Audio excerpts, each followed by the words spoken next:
Hey there, Munchie Mafia.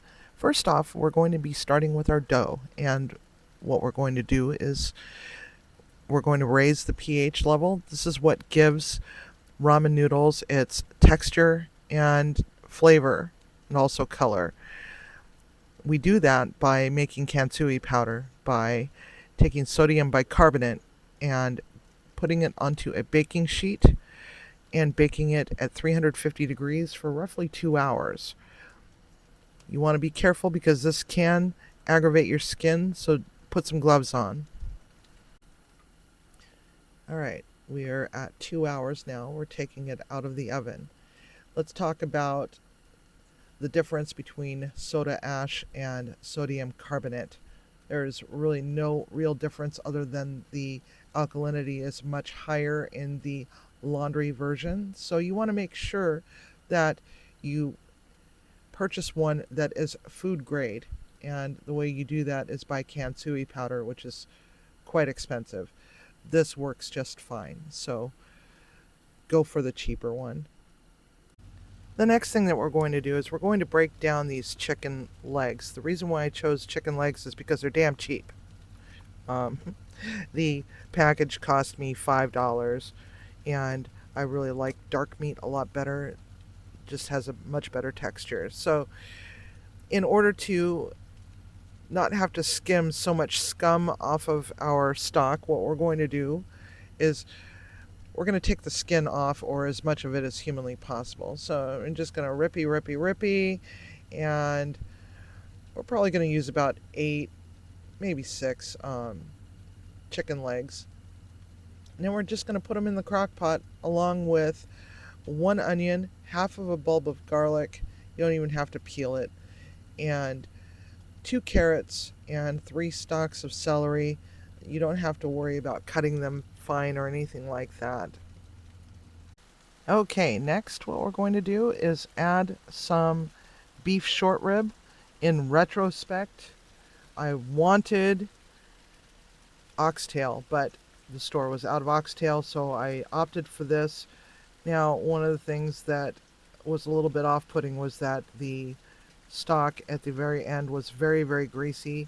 So you can trim it off or go to another store. Just go to another store and get some oxtail. If you have a Mexican grocery store, that's the best place to get it. We're also going to add some star anise. Okay, now on to the fun part. What we're doing is we are weighing out all of our dry ingredients. It's a lot better to do it this way than to use scoops, because this way you always have a consistent product. We're going to be using bread flour, and we're going to be putting it into the mixer with our sodium carbonate or Sansui powder. And then we're going to measure out our water. It doesn't have to be hot, just room temperature. And then we're going to add our salt to it, and I just use regular kosher salt. And then we're going to start to drizzle it into the mixer and get that all worked together. We're also going to be adding some Vital Wheat gluten flour as well. Now, if you don't have bread flour and you prefer to use all-purpose because that's what you have, just add the Vital Wheat gluten flour in a higher quantity so that you still get that chewy texture that ramen noodles have. Okay, so one thing that I noticed while using my Bosch stand mixer for this nonsense is that there just wasn't enough ingredients to make it worthwhile. And so what I would recommend doing is just mixing it by hand, by putting all your ingredients into a large bowl and just work it with your hands. Now, if you don't have the hand strength or you have problems with your hands, you can definitely use a food processor. So there's always that. Food processor would probably have worked a lot better than my really expensive mixer here. So just give it some turns and mix it up, and until it's all nice and thoroughly combined, you'll start to feel the texture where it's soft and it's balled up nice. That's the texture that you're going to be looking for. Okay, now what you're going to do is when you get it all thoroughly combined, you're going to just take it out to a flat surface. And you're just going to give it a rolly roll and just get it worked up a little bit and make sure that there's no crumblies. You might need to add a little bit of water depending on how your humidity is for your day. If it's really rainy and wet and humid in your house and outside, then you might want to just back off on the water a little bit. Whereas if it's a really dry day, then you're going to want to add a little smidge more. You can always add, but you can't subtract. So add a little at a time until you get to that magic sweet spot. And after we're done rolling this out, we're going to put it into a bag and rest it in the fridge. Okay, so it's been 24 hours and we have pulled our crock pot over to the table, and now we're taking all the meat out and taking a look to see if there's any bones in there, but we're going to strain it anyway. It's really rich, and again, it was a little on the greasy side. There was a little bit more gristle on those short ribs than I cared to have. So we're just picking through and making sure that there's nothing in there that's going to stab anybody. We got our pot ready to go with our strainer and our ladle. Now, I purposely did not salt this stock because there's other ingredients that's going to be added to it. So I didn't want it to end up being too salty and having to dilute it with water. So now we're just going to just keep straining it and straining it and straining it. You will need a fine mesh strainer, and if you want to really get a lot of that out of there, because there is some debris in there, get some cheesecloth and line the strainer with it, and then just strain over the top of about 4 layers of the cheesecloth. So now we got this all strained, and we're going to give it a tasty taste just to see how it tastes and how to adjust. And I deliberately didn't put a lot of salt in mine because I know that some of the other ingredients that I'm about to put into it could be salty. Now, it's entirely up to you, but I use white miso paste. And this stuff you can actually keep almost indefinitely. You can put it in the freezer or put it in the refrigerator. It doesn't really expire. So now we're going to just let this gently do its thing.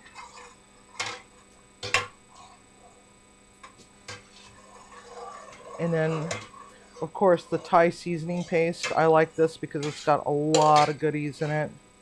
So I like to go a little aggressive on it. It also has lemongrass in it and ginger and some chilies and some onion. This is just ginger paste because I like the brightness that it brings, but I don't like putting it in for an overnight cook because then these ingredients can become very strong and very, very pungent, and it can actually alter the flavor of your broth. So I like to add it to it while it's still hot, and that miso blob is going to piss me off. I just know it. Alright. And I've got some shiitake mushrooms. You could use all sorts of different kinds of mushrooms, or if you don't like mushrooms at all, you don't have to put them in there. It's just one basket that I actually hand tore. I don't like slicing them. I like to have them in nice big chunks because I like the way that it looks on the spoon. Alright, next I've got some fish sauce. You always have to add just a little smidge of fish sauce, like about 10 drops worth, and give it a whirl, see where we're at. because you might end up having to put a little bit more something or a little bit more something else. This is dashi, which is a bonito. It's bonito flakes. I like to put just a little tiny smidge, not too much, like 2 pinches worth, and just call that a day. Why is that not closing? Okay. All right. And we're just going to take our spoon and we're going to give it a whirl. See how it tastes. Now I'm just wanting to taste the broth.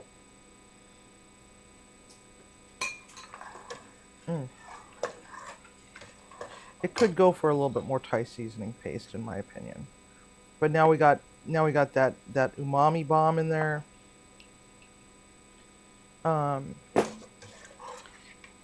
Give it a stir.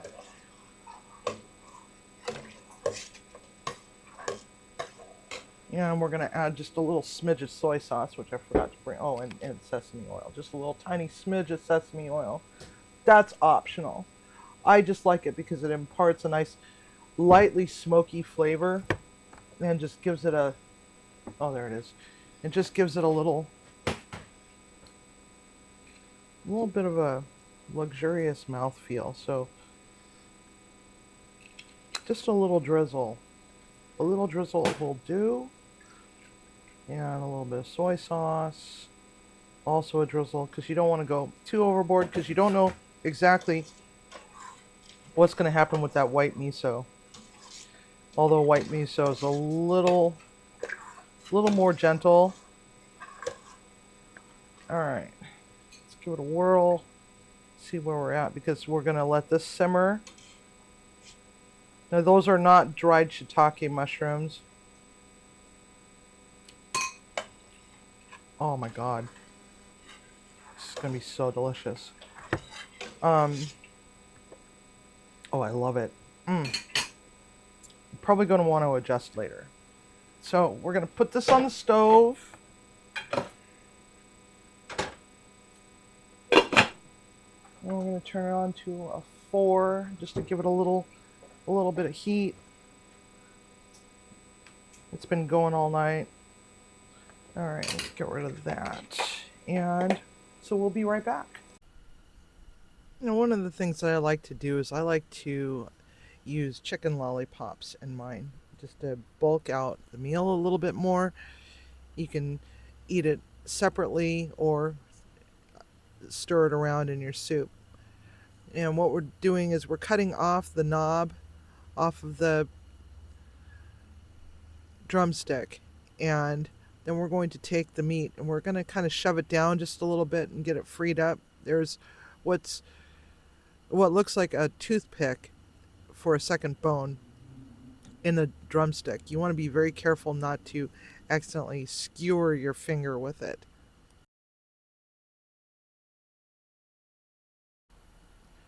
Now that we have our drumsticks all nice and cut up into lollipops, we're going to make the marinade. And the marinade is gochujang, some of the Thai seasoning paste, a little bit of the ginger paste. Then we're going to add hoisin sauce. You can also use oyster sauce, but beware that oyster sauce tends to be very salty, and we don't want to end up with an overly salted dish. And these are just kind of being eyeballed. There's no real measurement to it whatsoever. Just do what you can and play around with it. And now we're going to add a little bit of sesame oil. Now that we have it all put into the little container, we're going to get it thoroughly mixed together and just use just a little spoon. You don't need a huge bowl or anything, just a little dish is fine. And then what we're going to do is we're going to take one of the drumsticks and we're going to just roll it around and get it evenly coated, and then do that to all the rest of them. Okay, when we get this all done, then we are going to put them into the 400-degree oven for approximately 15 minutes. Check them and make sure that they register at 180 degrees. All right, so our dough has rested for overnight, and what we're going to do is we're going to flatten it out with a rolling pin just to get it started. We are using the Atlas Multipass 120, and we're going to start on the lowest setting, which is 0, and then we're going to give it like 3 passes in between each setting up until we get to the point where we are satisfied with the thickness of our pasta. I decided that I was going to take this to a 6, and that's 3 passes for each setting. And as you can see, it takes a little bit to get it going, and it doesn't look very big right now, but as we go, it's going to get longer and longer and longer.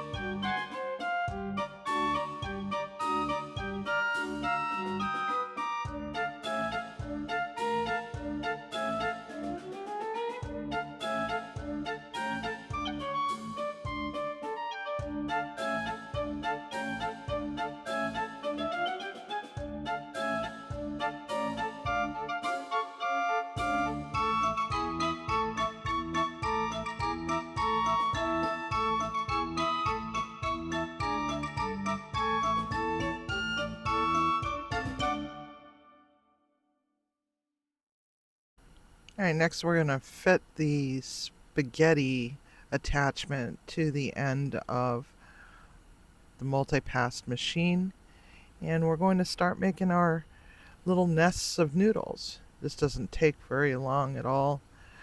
Just don't rush it. Just turn the handle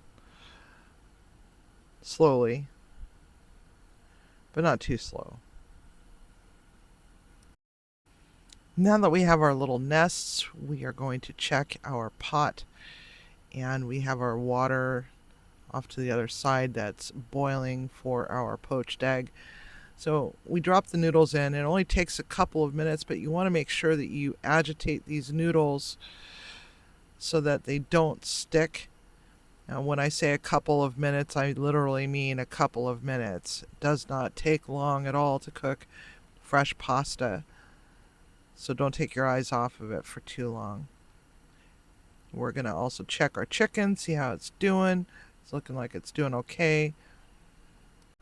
Now that a couple of minutes have passed, we are going to dig out our noodles. As you can see, it's got that nice golden color. And the nice thing about the sodium carbonate in the pasta dough itself is it helps to hydrate the noodles so that it traps a little bit of that beautiful rich stock into the noodle itself. So we're just separating into 2 separate bowls right now. Now that we've got our noodles in the bowl, we are going to get our eggs going. We're going to create a little bit of a vortex in the water to help agitate the egg white a little bit.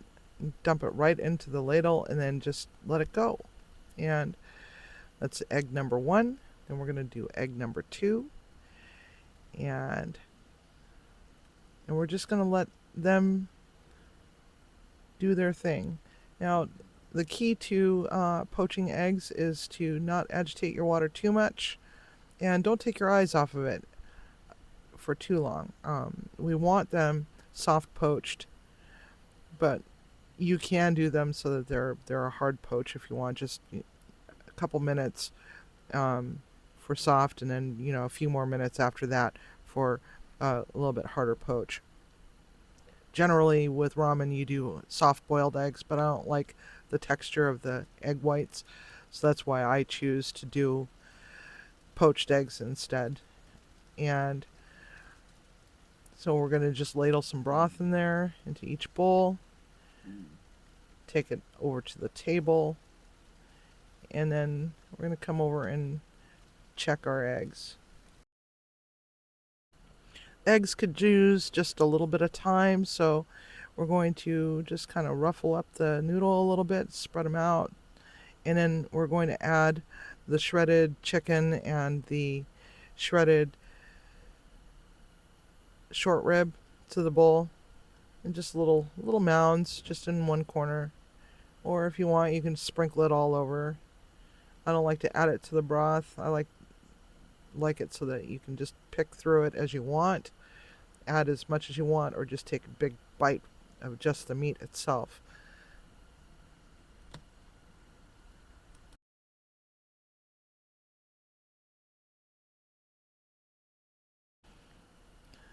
And because the noodles are soft, the meat is soft, you want to add a little bit of a contrast. So what I got was a bag of broccoli slaw that we're just going to stick in the corner and then give it a little bit of a julienne shallot to add some extra crunch. And then we're going to add also some jalapenos. Timmy doesn't like the crunchy stuff, so he didn't get any.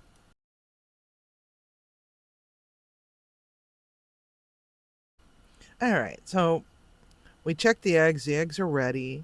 And so we're starting to put the eggs on top. And then we're going to go and do the rest of our garnish.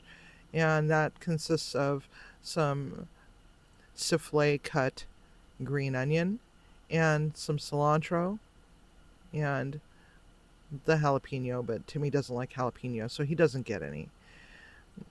Now, a couple of the other things that you can add to this is you can add some sesame seeds if you want, or not.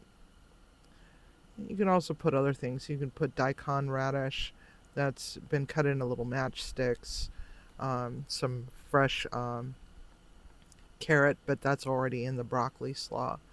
Just to give it a little bit more texture to it. Also, the chicken skins, you could deep fry those.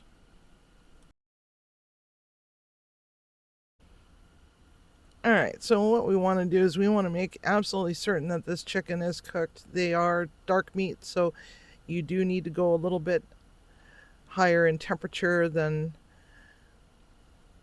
you would if it were boneless, skinless white meat. It still has the bone in there, so try to get the thermometer up against that bone as best as humanly possible. About 180, or maybe a little higher if you want to really be able to get that to really release off the bone easily. And we're just going to lay the lollipops on top, just a couple each. And then what you can do is just grab the little bit on the end and stir it around in your soup to get that glaze into the soup. All right, Munchie Mafia. So that is it for the scratch made ramen. Thank you all for coming, and I hope you all have a great night. Don't forget, cook with love, eat with passion. See ya.